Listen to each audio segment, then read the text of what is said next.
Good morning, everybody. Happy Friday. We have an amazing show for everybody today. What do we have, Crystal? Indeed, we do. We got a bunch of panelists: Rachel Bovard, Jennifer Holdsworth-Karp, Colin Rahero, Jonathan Easley. We've also got friend of the show and founder of the Daily Poster, David Sirota. He's going to be talking about some of the details behind Governor Cuomo's big COVID book deal. That's right. Also have New York Times columnist Ross Douthat. He's talking about insights from his book, Decadent Society, and he's got an update about coronavirus and the way that's basically changed everything. But first, Saagar, what are you looking at? Well, I am taking a look at the New York Times' Taylor Lorenz. She somehow is involved and made the way. The story is all about her all over again, something that she just can't resist. This time she tweeted on International Women's Day that actually it should be about her and other victims of online harassment. Now, look.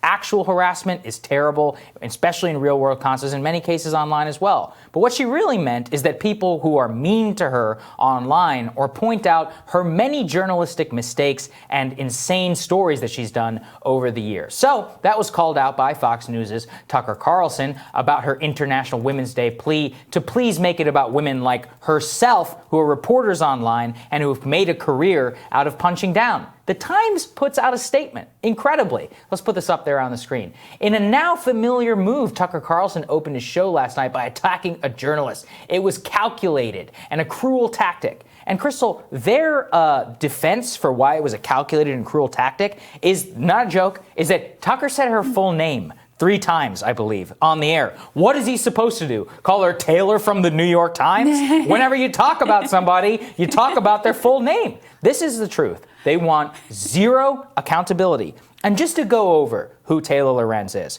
this is the person who falsely accused Mark Andreessen of using the R word on Clubhouse and then didn't apologize for 48 hours only after social media basically came after her and she locked her account. This is a person who went after Mr. Beast. Yes, Mr. Beast of YouTube, for saying a bad word when he was 19 years old, or the Instagram girl with no job account, because her mom was a prominent anti-Muslim activist. Not her mom. And so, you know what? I have zero sympathy, which is that this is a person who's built her entire career out of hall monitor journalism. She's the one who wrote Unfettered Conversations, by the way, who has made it a career in order to try and destroy people who are beneath her and use her platform and just can't take it whenever people rightfully criticize her journalism. And just the sheer narcissism to compare like online harassment to actual treatment of the press. This is something friend of the show Glenn Greenwald pointed out. Let's put this up on the screen. Criticizing public figures, including influential journalists, is not harassment as abuse. This is coming from a man who has armed security guards and who the Brazilian government literally wants to throw in jail. Whenever she has experienced anything even close to that, then we can talk about journalist harassment. This is not even within the realm of all of this. And it just shows you the narcissism of the people who are at the very top of our elite media institutions. So let me read you the tweet from Taylor that sparked all of this.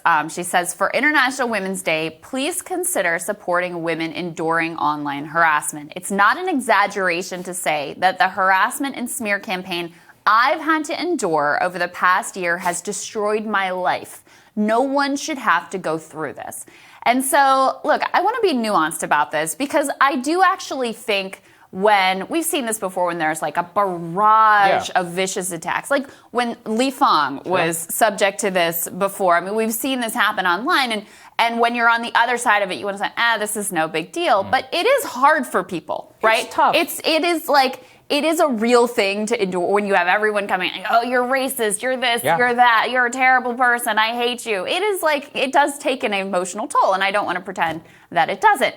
But there seems to be, number one, no self-awareness around how some of her journalism has done far more damage to people, just sort of casually throwing them under the bus. And there's little reticence to destroy people's lives with the massive platform that she has at the New York Times. There doesn't seem to be any reluctance or care taken in that regard.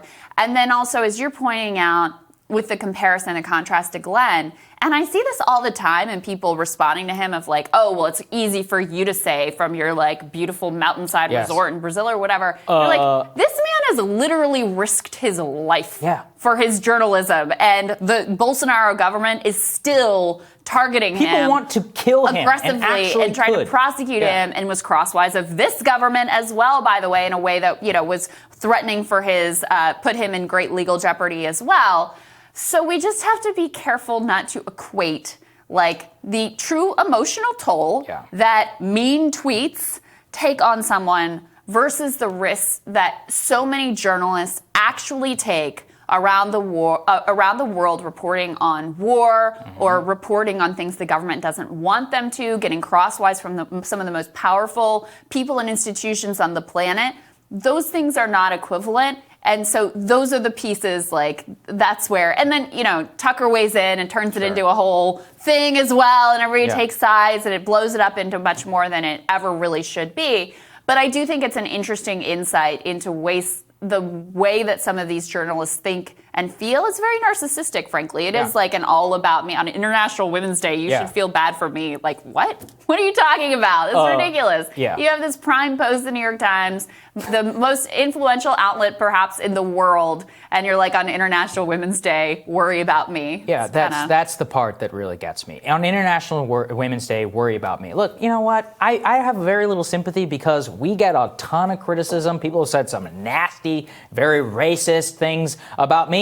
It comes with the territory. I have the privilege of being able to speak to millions of you every single day. That's what it comes with. I don't like it. People have gone after me. People have called my parents and all this other stuff. People have been mad at my sister. It's terrible. And I get mad. Trust me, I get very upset whenever people go after my family in particular. They can say whatever it does about me. But I'm not going to go out on International Indian Day, if there is such a thing, and be like, please feel bad for me. No. There are a lot of Indians in India suffering much more than I do. They don't have enough to eat, and I worry much more about them when I have to see some people saying mean stuff about me online. And that's the part that really gets me, which is that now the reason it is important, again, is because the New York Times, and Taylor in particular, use their positions of power in order to serve as cultural interlocutors for what is okay and what is not. And Taylor, again, Mr. Beast, Girl with No Job, many others who she reports on. There's another woman,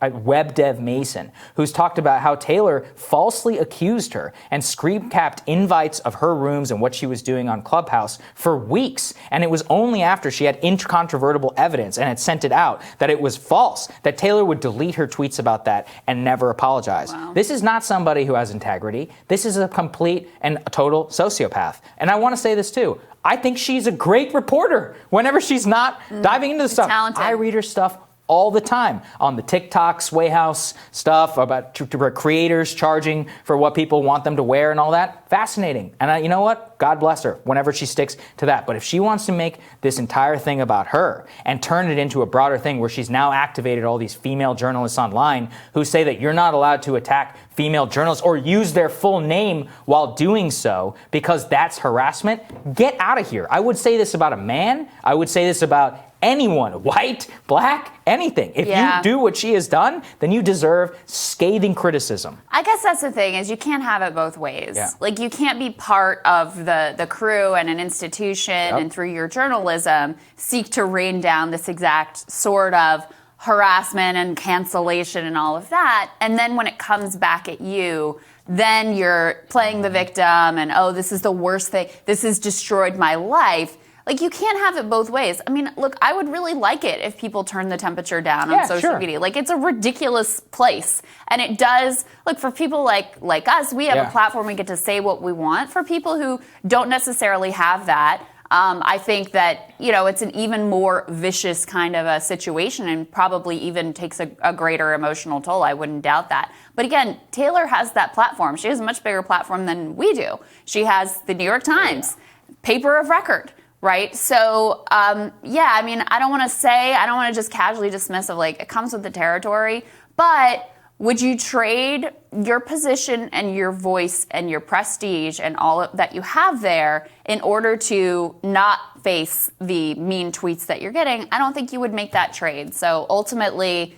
I think you've got to not be a hypocrite in this regard. And if you're part of raining down this exact sort of harassment campaign on other people and you do it casually, then you don't get to play the victim when it's International Women's Day and be like, it's all about me and exactly feel bad right. for me. All right, let's get International Indian Day. Let's make that. All right, we're rising for you after this.